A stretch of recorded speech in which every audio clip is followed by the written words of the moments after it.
siamo sempre stati assolutamente disponibili a dialogare con tutti, ma siamo arrivati ai tempi supplementari, cioè la legge quadro è già stata fatta, il mandato del Consiglio regionale per andare a trattare è già stato dato. Aprire oggi un tavolo di discussione non serve a nulla, visto e considerato che le discussioni le abbiamo fatte a suo tempo, si è trattato e oggi c'è già la legge quadro scritta a livello nazionale.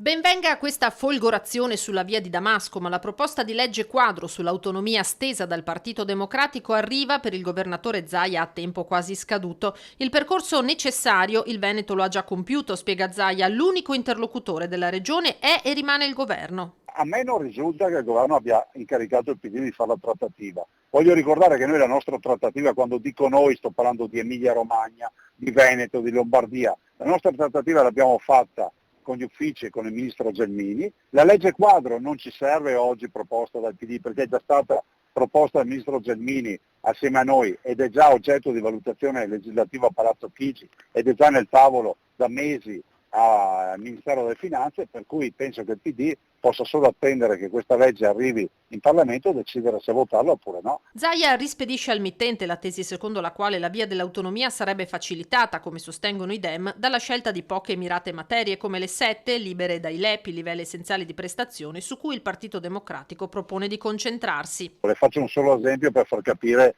la malafede. Ci sono delle regioni, penso all'Emilia Romagna che non è della Lega ma del PD, piuttosto che la Toscana, che hanno chiesto poche materie, anche loro stanno battagliando con noi per avere l'autonomia. Se fosse vero che basta chiederne poche per avere l'autonomia, si sarebbe già realizzato questo progetto. Di buono, conclude il governatore, c'è dunque che il PD si dimostra aperto a votare la legge in Parlamento, ma sulla richiesta di avviare un confronto in Consiglio regionale Zaia ribadisce l'inutilità e l'inopportunità di questo passaggio. Se oggi aprissi un tavolo regionale il governo mi dice scusa ma fino adesso abbiamo lavorato per parlare di cosa?